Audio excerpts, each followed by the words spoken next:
بسم اللہ.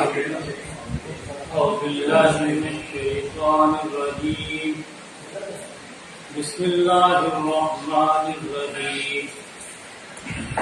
تلك الرسل فضلنا بعضهم على بعض منهم من كلم الله ورفع بعضهم درجات وآتينا عيسى ابن مريم البينات وأيدناه بروح القدس ولو شاء الله ما اقتتل الذين من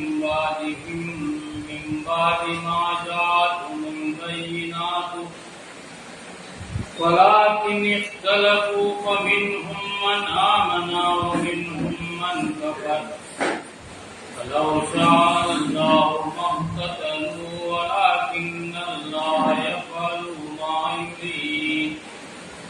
صدق اللہ مولانا العظیم. تیسرے پارے کی ترجمہ. اللہ کے نام سے جو بے انتہا مہربان اور رحم فرمانے والا ہے. یہ رسول جو ہماری طرف سے انسانوں کی ہدایت پر معمور ہوئے، ہم نے ان کو ایک دوسرے سے بڑھ چڑھ کر مرتبے عطا کیے. ان میں کوئی ایسا تھا جس سے خدا خود ہم کلام ہوا، کسی کو اس نے دوسری حیثیتوں سے بلند درجے دیے، اور آخر میں عیسیٰ ابن مریم کو روشن نشانیاں عطا کی اور روح پاک سے اس کی مدد کی. اگر اللہ چاہتا تو ممکن نہ تھا کہ ان رسولوں کے بعد جو لوگ روشن نشانیاں دیکھ چکے تھے وہ آپس میں لڑتے، مگر اللہ کی مشیت یہ نہ تھی کہ وہ لوگوں کو جبراً اختلاف سے روکے. اس وجہ سے انہوں نے باہم اختلاف کیا. پھر کوئی ایمان لایا اور کسی نے کفر کی رائے اختیار کی. ہاں، اللہ چاہتا تو ہرگز نہ لڑتے، مگر اللہ جو چاہتا ہے کرتا ہے. اے لوگوں جو ایمان لائے ہو، جو کچھ مال متا ہم نے تم کو بخشا ہے اس میں سے خرچ کرو قبل اس کے کہ وہ دن آئے جس میں نہ خرید و فروخت ہوگی، نہ دوستی کام آئے گی اور نہ سفارش چلے گی. اور ظالم اصل میں وہی ہیں جو کفر کی روش اختیار کرتے ہیں. اللہ وہ زندہ جاوید ہستی ہے جو تمام کائنات کو سنبھالے ہوئے ہے. اس کے سوا کوئی خدا نہیں ہے. وہ نہ سوتا ہے اور نہ اسے اونگ لگتی ہے. زمین اور آسمانوں میں جو کچھ ہے اسی کا ہے. کون ہے جو اس کی جناب میں اس کی اجازت کے بغیر سفارش کر سکے؟ جو کچھ بندوں کے سامنے ہے اسے بھی وہ جانتا ہے، اور جو کچھ ان سے اوجھل ہے اس سے بھی وہ واقف ہے. اور اس کی معلومات میں سے کوئی چیز ان کی گرفت ادراک میں نہیں آ سکتی الا ہے کہ کسی چیز کا علم وہ خود ہی ان کو دینا چاہے. اس کی حکومت آسمانوں اور زمین پر چھائی ہوئی ہے. ان کی نگہبانی اس کے لیے کوئی تھکا دینے والا کام نہیں ہے. بس وہی ایک گزروں کو برتر ذات ہے. دین کے معاملے میں کوئی زور زبردستی نہیں ہے. صحیح بات غلط خیالات سے الگ چھانٹ کر رکھ دی گئی ہے. اب جو کوئی طاغوت کا انکار کر کے اللہ پر ایمان لے آیا اس نے ایک ایسا مضبوط سہارا تھام لیا جو کبھی ٹوٹنے والا نہیں. اور اللہ جس کا سہارا اس نے لیا ہے سب کچھ سننے اور جاننے والا ہے. جو لوگ ایمان لاتے ہیں ان کا حامی و مددگار اللہ ہے اور ان کو تاریکیوں سے روشنی میں نکال لاتا ہے. اور جو لوگ کفر کی رائے اختیار کرتے ہیں ان کے حامی و مددگار طاغوت ہیں اور انہیں روشنی سے تاریکیوں کی طرف کھینچ لے جاتے ہیں. یہ آگ میں جانے والے لوگ ہیں جہاں یہ ہمیشہ رہیں گے. کیا تم نے اس شخص کے حال پر غور نہیں کیا جس نے ابراہیم سے جھگڑا کیا تھا؟ جھگڑا اس بات پر کہ ابراہیم کا رب کون ہے، اور اس بنا پر کہ اس شخص کو اللہ نے حکومت دے رکھی تھی. جب ابراہیم نے کہا کہ میرا رب وہ ہے جس کے اختیار میں زندگی اور موت ہے، تو اس نے جواب دیا زندگی اور موت میرے اختیار میں ہے. ابراہیم نے کہا اچھا اللہ سورج کو مشرق سے نکالتا ہے، تو ذرا اسے مغرب سے نکال لا۔ یہ سن کر وہ منکر حق شدت رہ گیا، مگر اللہ ظالموں کو رہراست نہیں دکھایا کرتا۔ یا پھر مثال کے طور پر اس شخص کو دیکھو جس کا گزر ایک ایسی بستی پر ہوا جو اپنی چھتوں پر آؤندی گری پڑی تھی۔ اس نے کہا یہ آبادی جو ہلاک ہو چکی ہے اسے اللہ کس طرح دوبارہ زندگی بخشے گا؟ اس پر اللہ نے اس کی روح خفت کر لی اور وہ 100 برس تک مردہ پڑا رہا۔ پھر اللہ نے اسے دوبارہ زندگی بخشی اور اس سے پوچھا بتاؤ کتنی مدت پڑے رہے ہو؟ اس نے کہا 1 دن یا چند گھنٹے رہا ہوں گا۔ فرمایا تم پر 100 برس اسی حالت میں گزر چکے ہیں۔ اب ذرا اپنے کھانے اور پانی کو دیکھو کہ اس میں ذرا تغیر نہیں آیا ہے۔ دوسری طرف ذرا اپنے گدھے کو بھی دیکھو کہ اس کا پنجر تک وہ سیدھا ہو رہا ہے، اور یہ ہم نے اس لیے کیا ہے کہ ہم تمہیں لوگوں کے لیے ایک نشانی بنا دینا چاہتے ہیں۔ پھر دیکھو کہ ہڈیوں کے اس پنجر کو ہم کس طرح اٹھا کر گوشت گوشت اس پر چڑھاتے ہیں۔ اس طرح جب حقیقت اس کے سامنے بالکل نمایاں ہو گئی تو اس نے کہا میں جانتا ہوں کہ اللہ ہر چیز پر قدرت رکھتا ہے۔ اور وہ واقعہ بھی پیش نظر رہے جب ابراہیم نے کہا تھا کہ میرے مالک مجھے دکھا دے تو مردوں کو کیسے زندہ کرتا۔ فرمایا کیا تو ایمان نہیں رکھتا؟ اس نے عرض کیا ایمان تو رکھتا ہوں مگر دل کا اطمینان درکار ہے۔ فرمایا اچھا تو 4 پرندے لے اور ان کو اپنے سے مانوس کر لے، پھر ان کا ایک ایک ٹکڑا ایک ایک پہاڑ پر رکھ دے، پھر ان کو پکار، وہ تیرے پاس دوڑے چلے آئیں گے۔ خوب جان لے کہ اللہ نہایت بااقتدار اور حکیم۔ جو لوگ اپنے مال اللہ کی راہ میں صرف کرتے ہیں ان کے خرچ کی مثال ایسی ہے جیسے دانہ بویا جائے اور اس سے 7 بالیں نکلے اور ہر بالی میں 100 دانے ہو۔ اسی طرح اللہ جس کے عمل کو چاہتا ہے افزونی عطا فرماتا ہے اور پھر آپ رکھتی ہے اور علیم بھی۔ جو لوگ اپنے مال اللہ کی راہ میں خرچ کرتے ہیں اور خرچ کر کے پھر احسان نہیں جتاتے نہ دکھ دیتے ہیں ان کا اجر ان کے رب کے پاس ہے اور ان کے لیے کسی رنج اور خوف کا موقع نہیں۔ ایک میٹھا بول اور کسی ناگوار بات پر ذرا سی چشم پوشی اس خیرات سے بہتر ہے جس کے پیچھے دکھ ہو۔ اللہ بے نیاز ہے اور بردباری اس کی صفت ہے۔ اے ایمان لانے والوں اپنے صدقات کو احسان جتا کر اور دکھ دے کر اس شخص کی طرح نہ خاک میں ملا دو جو اپنا مال محض لوگوں کے دکھانے کو خرچ کرتا ہے اور نہ اللہ پر ایمان رکھتا ہے نہ آخرت پر۔ اس کی خرچ کی مثال ایسی ہے جیسے ایک چٹان تھی جس پر مٹی کی تہ جمی ہوئی تھی، اس پر جب زور کا مے برسا تو ساری مٹی بہہ گئی اور صاف چٹان کی چٹان رہ گئی۔ ایسے لوگ اپنے نزدیک خیرات کر کے جو نیکی کماتے ہیں اس سے کچھ بھی ان کے ہاتھ نہیں آتا، اور کافروں کو سیدھی راہ دکھانا اللہ کا دستور نہیں ہے۔ بخلاف اس کے جو لوگ اپنے مال محض اللہ کی رضا جوئی کے لیے دل کے پورے صبات و خرار کے ساتھ خرچ کرتے ہیں ان کے خرچ کی مثال ایسی ہے جیسے کسی سطح مرتفع پر ایک باغ ہو، اگر زور کی بارش ہو جائے تو دگنا پھل لائے، اور اگر زور کی بارش نہ بھی ہو تو ایک ہلکی فوار ہی اس کے لیے کافی ہو۔ تم جو کچھ کرتے ہو سب اللہ کی نظر میں ہے۔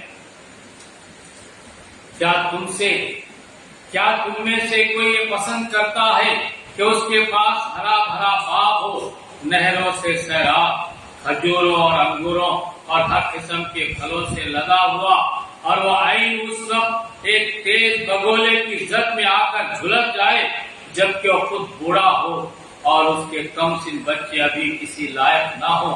اس طرح اللہ اپنی باتیں تمہارے سامنے بیان کرتا ہے، شاید کہ تم غور و فکر کرو۔ اے لوگوں جو ایمان لائے ہو، جو مال تم نے کمائے ہیں اور جو کچھ ہم نے زمین سے تمہارے لیے نکالا ہے اس میں سے بہتر حصہ راہ خدا میں خرچ کرو، ایسا نہ ہو کہ اس کی راہ میں دینے کے لیے بری سی بری چیز چھانٹنے کی کوشش کرنے لگو، حالانکہ وہی چیز اگر کوئی تمہیں دے تو تم ہرگز اسے لینا گوارا نہ کرو گے، الا ہے کہ اس کو قبول کرنے میں تم احمال برت جاؤ۔ تمہیں جان لینا چاہیے کہ اللہ بے نیاز ہے اور بہترین صفات سے متصف ہے۔ شیطان تمہیں مفلسی سے ڈراتا ہے اور شرمناک طرز عمل اختیار کرنے کی ترغیب دیتا ہے، مگر اللہ تمہیں اپنی بخشش اور فضل کی امید دلاتا ہے۔ اللہ بڑا فراق دست اور دانا ہے، جس کو چاہتا حکمت عطا کرتا ہے، اور جس کو حکمت ملی اسے حقیقت میں بڑی دولت مل گئی۔ ان باتوں سے صرف وہی لوگ سبق لیتے ہیں جو دانش مند ہیں۔ تم نے جو کچھ بھی خرچ کیا ہو اور جو نظر بھی مانی ہو، اللہ کو اس کا علم ہے اور ظالموں کا کوئی مددگار نہیں۔ اگر اپنے صدقات علانیہ دو تو یہ بھی اچھا ہے، لیکن اگر چھپا کر حاجت مندوں کو دو تو یہ تمہارے حق میں زیادہ بہتر ہے۔ تمہاری بہت سی برائیاں اس طرز عمل سے محو ہو جاتی ہیں، اور جو کچھ تم کرتے ہو اللہ کو بہرحال اس کی خبر ہے۔ اے نبی صلی اللہ علیہ وسلم، لوگوں کو ہدایت بخش دینے کی ذمہ داری تم پر نہیں ہے، ہدایت تو اللہ ہی جسے چاہتا ہے بخشتا ہے۔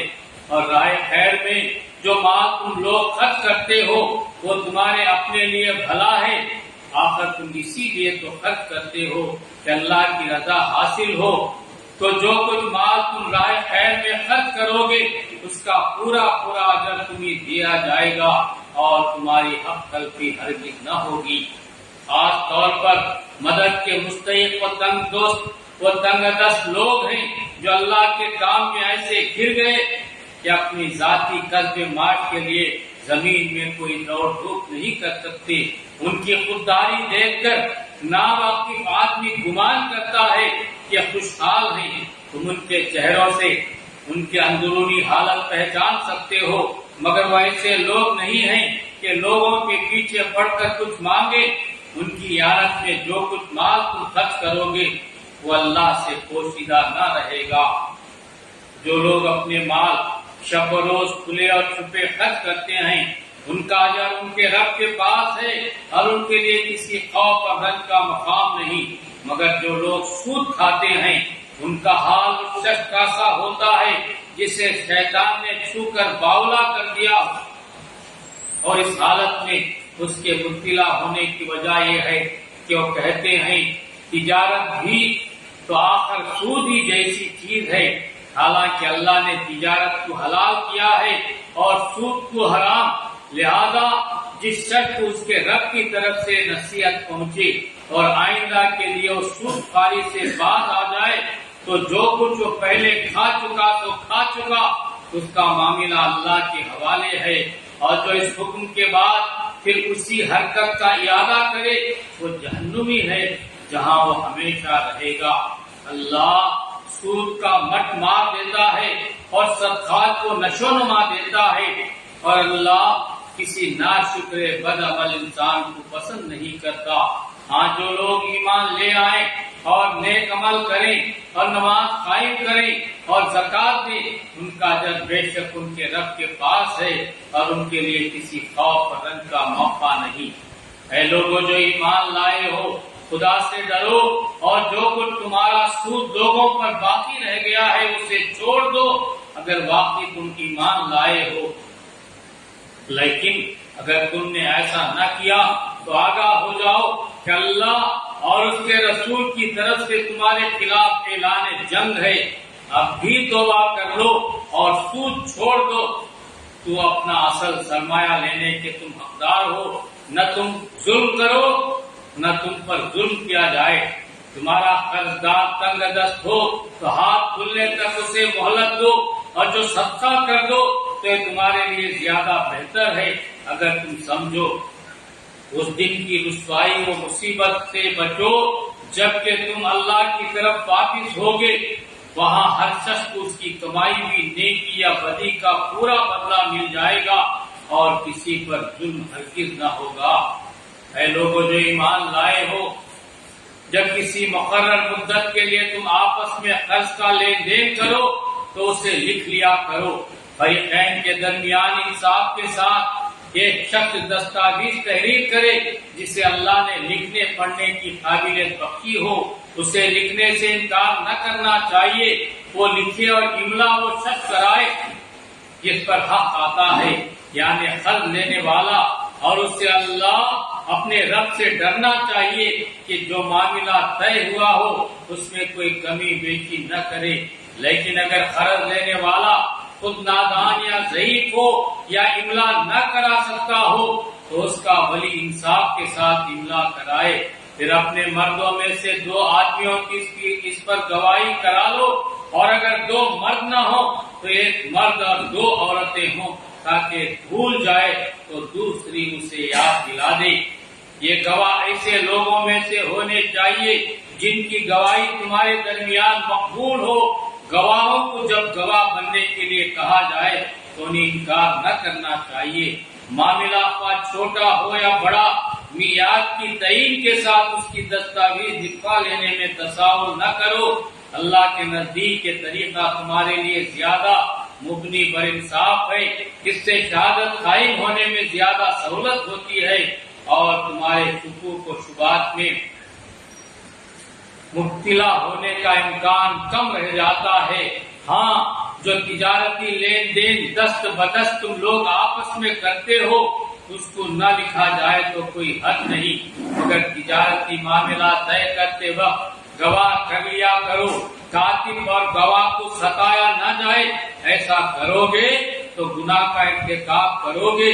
اللہ کے غضب سے بچو، وہ تم کو صحیح طریقے عمل کی تعلیم دیتا ہے اور اسے ہر چیز کا علم ہے۔ اگر تم سفر کی حالت میں ہو اور دستاویز لکھنے کے لیے کوئی کاتب نہ ملے تو رہن بالخط پر معاملہ کرو۔ اگر تم میں سے کوئی شخص دوسرے پر بھروسہ کر کے اس کے ساتھ کوئی معاملہ کرے تو جس پر بھروسہ کیا گیا ہے اسے چاہیے کہ امانت ادا کرے اور اللہ اپنے رب سے ڈرے، اور شہادت ہرگز نہ چھپاؤ۔ جو شہادت چھپاتا ہے اس کا دل گناہ میں آلودہ ہے، اور اللہ تمہارے اعمال سے بے خبر نہیں ہے۔ آسمان اور زمین میں جو کچھ ہے سب اللہ کا ہے۔ تم اپنے دل کی باتیں خواہ ظاہر کرو یا خواہ چھپاؤ، اللہ بہرحال ان سب کا حساب تم سے لے لے گا۔ پھر اسے اختیار ہے جسے چاہے معاف کر دے اور جسے چاہے سزا دے، وہ ہر چیز پر قدرت رکھتا ہے۔ رسول اس ہدایت پر ایمان لایا ہے جو اس کے رب کی طرف سے اس پر نازل ہوئی ہے، اور جو لوگ اس رسول کے ماننے والے ہیں انہوں نے بھی اس ہدایت کو دل سے تسلیم کر لیا ہے۔ یہ سب اللہ اور اس کے فرشتوں اور اس کی کتابوں اور اس کے رسولوں کو مانتے ہیں، اور ان کا قول یہ ہے کہ ہم اللہ کے رسولوں کو ایک دوسرے سے الگ نہیں کرتے۔ ہم نے حکم سنا اور اطاعت قبول کی۔ مالک، ہم تجھ سے خطا بخشی کے طالب ہیں اور ہمیں تیری ہی طرف پلٹنا ہے۔ اللہ کسی متنفذ پر اس کی مقدرت سے بڑھ کر ذمہ داری کا بوجھ نہیں ڈالتا۔ ہر شخص نے جو نیکی کمائی ہے اس کا پھل اسی کے لیے ہے، اور جو بدی سمیٹی ہے اس کا وبال اسی پر ہے۔ ایمان لانے والوں، تم یوں دعا کیا کرو، اے ہمارے رب، ہم سے بھول چوک میں جو قصور ہو جائے ان پر گرفت نہ کر۔ مالک، ہم پر وہ بوجھ نہ ڈال جو تو نے ہم سے پہلے لوگوں پر ڈالے تھے۔ پروردگار، جس بات کو اٹھانے کی طاقت ہم میں نہیں ہے وہ ہم پر نہ رکھ، ہمارے ساتھ نرمی کر، ہم سے درگزر فرما، ہم پر رحم کر، تو ہمارا مولا ہے، کافروں کے مقابلے میں ہماری مدد کر۔ سورہ آل عمران مدنی۔ اللہ کے نام سے جو بے انتہا مہربان اور رحم فرمانے والا ہے۔ الف لام میم۔ اللہ وہ زندہ جاوید ہستی ہے جو نظام کائنات کو سنبھالے ہوئے ہے۔ حقیقت میں اس کے سوا کوئی خدا نہیں ہے۔ اے نبی صلی اللہ علیہ وسلم، اس نے تم پر ایک کتاب نازل کی ہے جو حق لے کر آئی ہے اور ان کتابوں کی تصدیق کر رہی ہے جو پہلے سے آئی بھی تھی۔ اس سے پہلے وہ انسانوں کی ہدایت کے لیے تورات اور انجیل نازل کر چکا ہے اور اس نے وہ کسوٹی اتاری ہے جو حق اور باطل کا فرق دکھانے والی ہے۔ اب جو لوگ اللہ کے فرامین کو قبول کرنے سے انکار کریں ان کو یقیناً سخت سزا ملے گی۔ اللہ بے پناہ طاقت کا مالک ہے اور برائی کا بدلہ دینے والا ہے۔ زمین اور آسمان کی کوئی چیز اللہ سے پوشیدہ نہیں، وہی تو ہے جو تمہاری ماؤں کے پیٹ میں تمہاری صورتیں جیسی چاہتا ہے بناتا ہے۔ اس زبردست حکمت والے کے سوا کوئی اور خدا نہیں ہے۔ اے نبی صلی اللہ علیہ وسلم، وہی خدا ہے جس نے کتاب تم پر نازل کی ہے۔ اس کتاب میں دو طرح کی آیات ہیں، ایک محکمات جو کتاب کی اصل بنیاد ہیں اور دوسری متشابہات۔ جن لوگوں کے دلوں میں ٹیڑھ ہے وہ فتنے کی تلاش میں ہمیشہ متشابہات ہی کے پیچھے پڑے رہتے ہیں اور ان کو معنی پہنانے کی کوشش کیا کرتے ہیں، حالانکہ ان کا حقیقی مفہوم اللہ کے سوا کوئی نہیں جانتا۔ بخلاف اس کے جو لوگ علم میں پختہ کار ہیں وہ کہتے ہیں کہ ہمارا ان پر ایمان ہے، یہ سب ہمارے رب ہی کی طرف سے ہیں، اور سچ یہ ہے کہ کسی چیز سے صحیح سبق صرف دانش مند لوگ ہی حاصل کرتے ہیں۔ وہ اللہ سے دعا کرتے ہیں کہ پروردگار، جب تو ہمیں سیدھے راستے پر لگا چکا ہے تو پھر کہیں ہمارے دلوں کو کجی میں مبتلا نہ کر دیجیو، ہمیں اپنے خزانہ فیض سے رحمت عطا کر کہ تو ہی فیاض حقیقی ہے۔ پروردگار، تو یقیناً سب لوگوں کو ایک روز جمع کرنے والا ہے جس کے آنے میں کوئی شبہ نہیں، تو ہر چیز اپنے وعدے سے ٹلنے والا نہیں ہے۔ جن لوگوں نے کفر کا رویہ کیا ہے انہیں اللہ کے مقابلے میں نہ ان کا مال کچھ کام دے گا نہ اولاد، وہ دوزخ کا ایندھن بن کر رہیں گے۔ ان کا انجام ویسا ہی ہوگا جیسے فرعون کے ساتھیوں اور ان سے پہلے کے نافرمانوں کا ہو چکا ہے کہ انہوں نے آیات الہی کو جھٹلایا۔ نتیجہ یہ ہوا کہ اللہ نے ان کے گناہوں پر انہیں پکڑ لیا، اور حقیقت یہ ہے کہ اللہ سخت سزا دینے والا ہے۔ بس اے نبی صلی اللہ علیہ وسلم، جن لوگوں نے تمہاری دعوت کو قبول کرنے سے انکار کر دیا ہے ان سے کہہ دو کہ قریب ہے وہ وقت جب تم مغلوب ہو جاؤ گے اور جہنم کی طرف آنکے جاؤ گے، اور جہنم بڑا ہی برا ٹھکانہ ہے۔ تمہارے لیے ان دو گروہ میں ایک نشان عبرت تھا جو بدر میں ایک دوسرے سے نبرد آزما ہوئے۔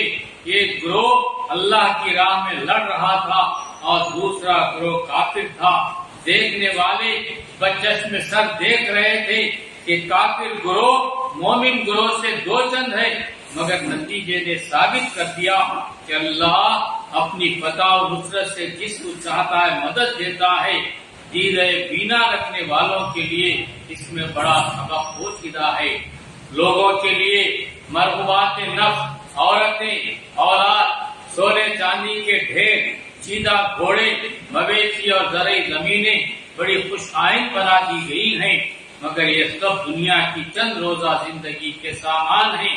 حقیقت میں جو بہتر ٹھکانہ ہے وہ تو اللہ کے پاس ہے۔ کہو میں تمہیں بتاؤں کہ ان سے زیادہ اچھی چیز کیا ہے؟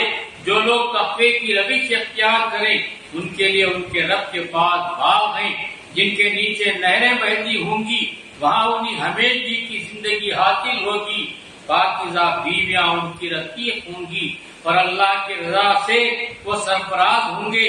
اللہ اپنے بندوں کے رویے پر گہری نظر رکھتا ہے۔ یہ وہ لوگ ہیں جو کہتے ہیں کہ مالک ہم ایمان لائے، ہماری خطاؤں سے درگزر فرما اور ہمیں آتش دوزخ سے بچا لے۔ یہ لوگ صبر کرنے والے ہیں، راست باز ہیں، فرمانبردار اور فیاض ہیں، اور رات کی آخری گھڑیوں میں اللہ سے مغفرت کی دعائیں مانگا کرتے ہیں۔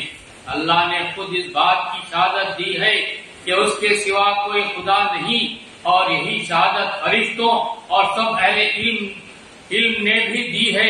وہ انصاف پر قائم ہے، اس زبردست حکیم کے سوا فی الواقع کوئی خدا نہیں ہے۔ اللہ کے نزدیک دین صرف اسلام ہے۔ اس دین سے ہٹ کر جو مختلف طریقے ان لوگوں نے اختیار کیے جنہیں کتاب دی گئی تھی، ان کے اس طرز عمل کی کوئی وجہ اس کے سوا نہ تھی کہ انہوں نے علم آ جانے کے بعد آپس میں ایک دوسرے پر زیادتی کرنے کے لیے ایسا کیا، اور جو کوئی اللہ کے احکام اور ہدایات کی اطاعت سے انکار کر دے، اللہ کو اس سے حساب لیتے کچھ دیر نہیں لگتی۔ اب اگر اے نبی صلی اللہ علیہ وسلم یہ لوگ تم سے جھگڑا کریں تو ان سے کہو میں نے اور میرے پیروں نے تو اللہ کے آگے سر تسلیم خم کر دیا ہے۔ پھر اہل کتاب اور غیر اہل کتاب دونوں سے پوچھو کیا تم نے بھی اس کی اطاعت و بندگی قبول کی؟ اگر کی تو راہ راست پا گئے، اور اگر اس سے منہ موڑا تو تم پر صرف پیغام پہنچا دینے کی ذمہ داری تھی۔ آگے اللہ خود اپنے بندوں کے معاملات دیکھنے والا ہے۔ جو لوگ اللہ کے احکام و ہدایات کو ماننے سے انکار کرتے ہیں اور اس کے پیغمبروں کو ناحق قتل کرتے ہیں، اور ایسے لوگوں کے جان کے در پہ ہو جاتے ہیں جو خلق خدا میں سے عدل اور راستی کا حکم دینے کے لیے اٹھے، ان کو دردناک سزا کی خوشخبری سنا دو۔ یہ وہ لوگ ہیں جن کے اعمال دنیا اور آخرت دونوں میں ضائع ہو گئے، اور ان کا مددگار کوئی نہیں ہے۔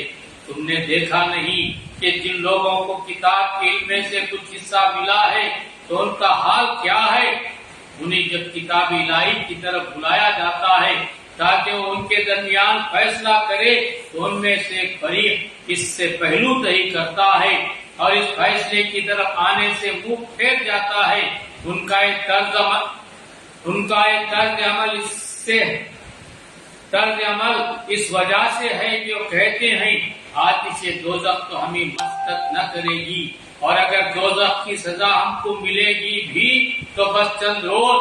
ان کے خود ساختہ عقیدوں نے ان کو اپنے دین کے معاملے میں بڑی غلط فہمی میں ڈال رکھا ہے، مگر کیا بنے گی ان پر جب ہم انہیں اس روز جمع کریں گے جس کا آنا یقین ہے۔ اس روز ہر شخص کو اس کی کمائی کا بدلہ پورا پورا دے دیا جائے گا اور کسی پر جرم نہ ہوگا۔ کہو خدایا ملک کے مالک، تو جسے چاہے حکومت دے اور جس سے چاہے چھین لے، جسے چاہے عزت بخشے اور جس کو چاہے ذلیل کر دے، بھلائی تیرے اختیار میں ہے۔ بے شک تو ہر چیز پر قادر ہے۔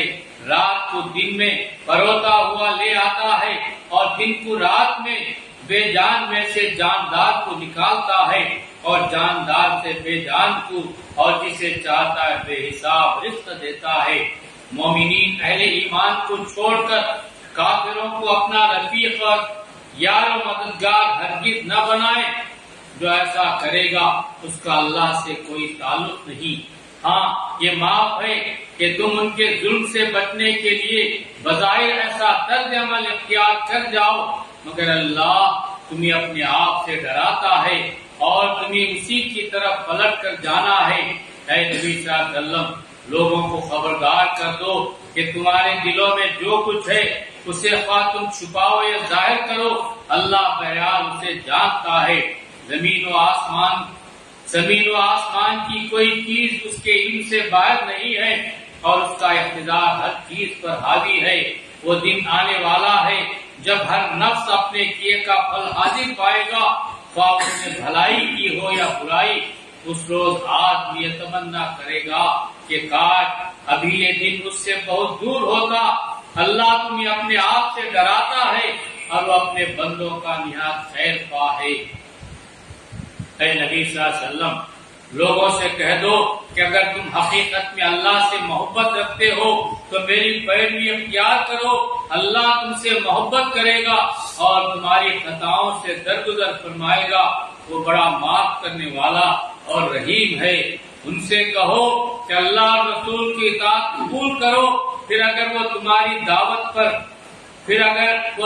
یہ دعوت قبول نہ کریں تو یقیناً یہ ممکن نہیں ہے کہ اللہ ایسے لوگوں سے محبت کرے جو اس کی اور اس کے رسول کی اطاعت سے انکار کرتے ہوں۔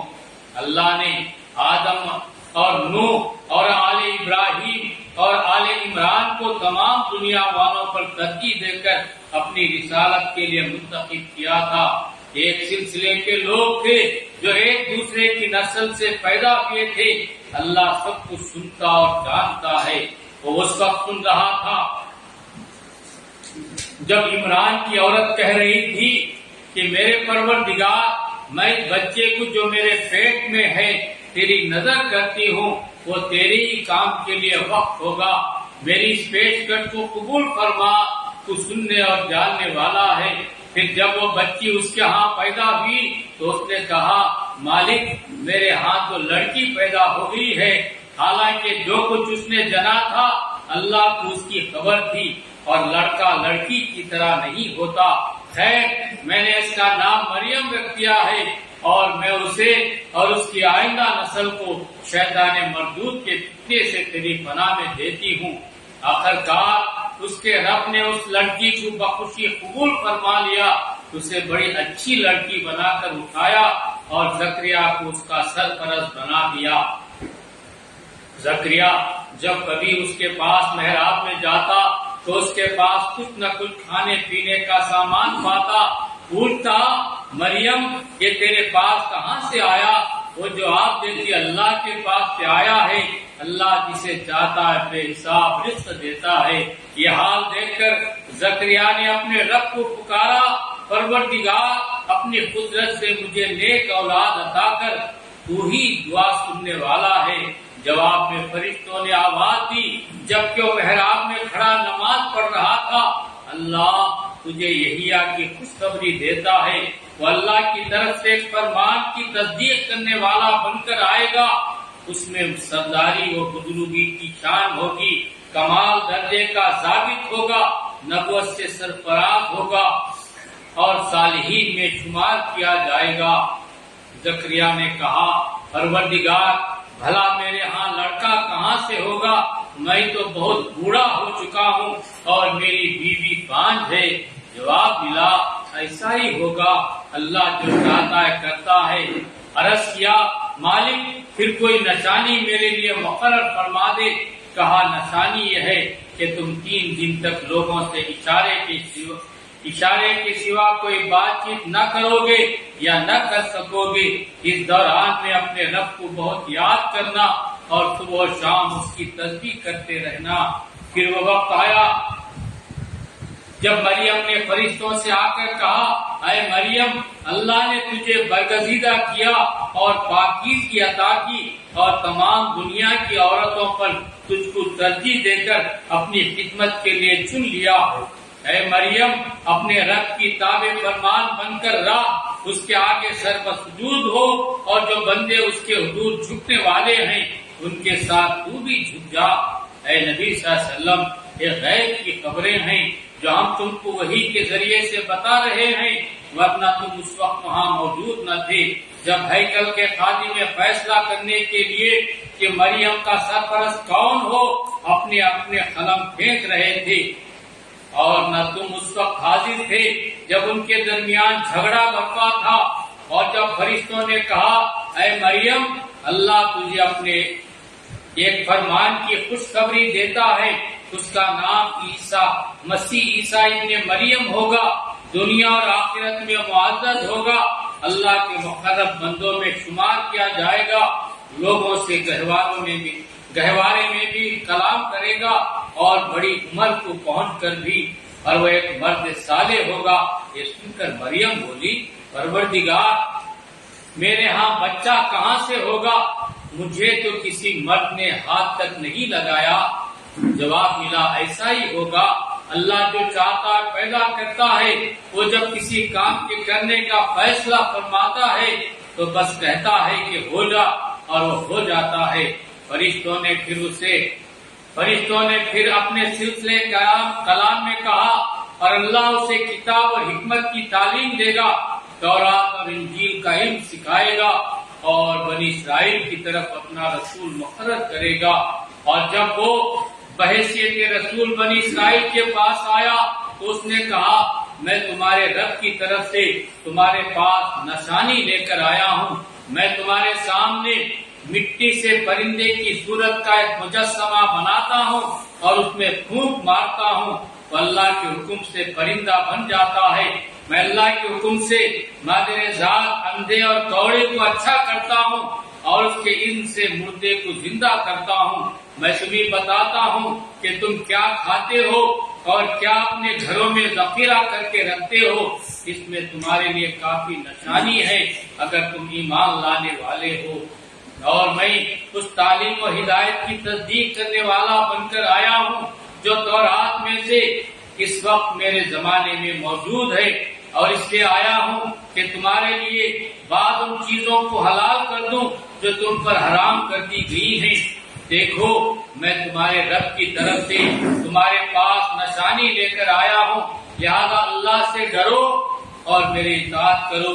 اللہ میرا رب بھی ہے اور تمہارا رب بھی، لہذا تم اسی کی بندگی اختیار کرو، یہ سیدھا راستہ ہے. جب عیسیٰ نے محسوس کیا کہ بنی اسرائیل کفر انکار پر آمادہ ہیں تو اس نے کہا کون اللہ کی راہ میں میرا مددگار ہوتا ہے؟ حواریوں نے جواب دیا ہم اللہ کے مددگار ہیں، ہم اللہ پر ایمان لائے، آپ گواہ رہیں کہ ہم مسلم اللہ کے آگے سر اطاعت جھکا دینے والے ہیں. مالک جو فرمان تو نے نازل کیا ہے ہم نے اس سے مان لیا اور رسول کی پیروی قبول کی، ہمارا نام گواہی دینے والوں میں لکھ لے. پھر بنی اسرائیل مسیح کے خلاف خفیہ تدبیریں کرنے لگے. جواب میں اللہ نے اپنی خفیہ تدبیر کی، اور ایسی تدبیروں میں اللہ سب سے بڑھ کر ہے. وہ اللہ کی خفیہ تدبیر یہ تھی جب اس نے کہا کہ عیسیٰ اب میں تجھے واپس لے لوں گا اور تجھ کو اپنی طرف اٹھا لوں گا، اور جنہوں نے تیرا انکار کیا ہے ان سے یعنی ان کی معیت سے اور ان کے گندے ماحول میں ان کے ساتھ رہنے سے تجھے پاک کر دوں گا، اور تیری پیروی کرنے والوں کو قیامت تک ان لوگوں پر بالادست رکھوں گا جنہوں نے تیرا انکار کیا ہے. پھر تم سب کو آخرکار میرے پاس آنا ہے. اس وقت میں ان باتوں کا فیصلہ کر دوں گا جن میں تمہارے درمیان اختلاف ہوا ہے. جن لوگوں نے کفر و انکار کی روش اختیار کی انہیں دنیا اور آخرت دونوں میں سخت سزا دوں گا اور وہ کوئی مددگار نہ پائیں گے. اور جنہوں نے ایمان اور نیک عملی کا رویہ اختیار کیا ہے انہیں ان کے اجر پورے پورے دے دیے جائیں گے. اور خوب جان لے کہ ظالموں سے اللہ ہرگز محبت نہیں کرتا. اے نبی صلی اللہ علیہ وسلم یہ آیات اور حکمت سے لبریز تذکرے ہیں جو ہم تمہیں سنا رہے ہیں.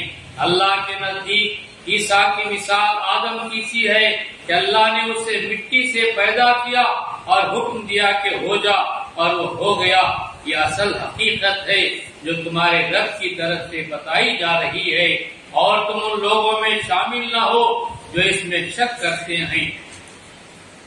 یہ علم آ جانے کے بعد اب جو کوئی اس معاملے میں تم سے جھگڑا کرے تو اے نبی صلی اللہ علیہ وسلم اس سے کہو کہ آؤ ہم اور تم خود بھی آ جائیں اور اپنے اپنے بال بچوں کو بھی لے آئیں اور خدا سے دعا کریں کہ جو جھوٹا ہو اس پر خدا کی لعنت ہو.